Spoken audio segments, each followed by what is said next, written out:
মার্জার বা একীভূতকরণের আওতায় থাকা 5টি ব্যাংকের আমানতকারীদের টাকা উত্তোলনের জন্য আরও কিছুদিন অপেক্ষা করতে হবে। চলতি বছরের মধ্যে এসব ব্যাংকের গ্রাহকদের টাকা দেওয়ার কোনো সম্ভাবনা নেই বলে জানিয়েছে বাংলাদেশ ব্যাংক। রবিবার এক বিবৃতিতে কেন্দ্রীয় ব্যাংক জানায়, আমানতকারীদের টাকা উত্তোলনের সুনির্দিষ্ট তারিখ এখনও চূড়ান্ত হয়নি, তবে সর্বোচ্চ 2 লাখ টাকা পর্যন্ত উত্তোলনের সুযোগ দেওয়ার বিষয়টি প্রক্রিয়াধীন রয়েছে।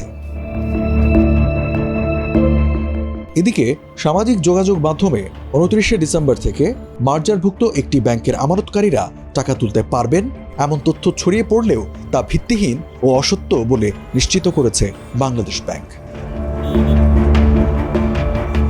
বাংলাদেশ ব্যাংকের মুখপাত্র ও নির্বাহী পরিচালক আরিফ হোসেন খান বলেন, সামাজিক যোগাযোগ মাধ্যম এবং কয়েকটি গণমাধ্যমে 29 ডিসেম্বর থেকে টাকা উত্তোলনের যে খবর প্রচার করা হয়েছে তা সঠিক নয়।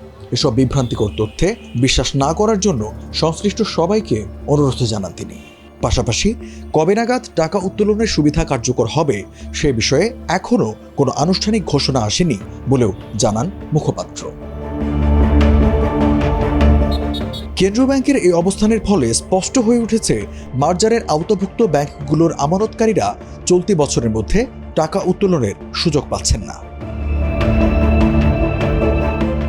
বাংলাদেশ ব্যাংকের সূত্র অনুযায়ী মার্জারের আওতাভুক্ত 5টি ব্যাংকের আমানতকারীদের হিসাব নবগঠিত সম্মিলিত ইসলামী ব্যাংকে স্থানান্তরের প্রক্রিয়া প্রায় শেষ পর্যায়ে। আগামী সপ্তাহের মধ্যেই এই কার্যক্রম সম্পন্ন হতে পারে।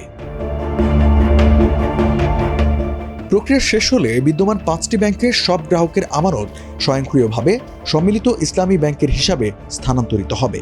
এক্ষেত্রে গ্রাহকদের নতুন করে কোনো আবেদন বা অতিরিক্ত আনুষ্ঠানিকতা সম্পন্ন করতে হবে না। হিসাব স্থানান্তরের পর গ্রাহকরা তাদের বিদ্যমান চেক বই ব্যবহার করেই সর্বোচ্চ 2 লাখ টাকা পর্যন্ত উত্তোলনের সুযোগ পাবেন।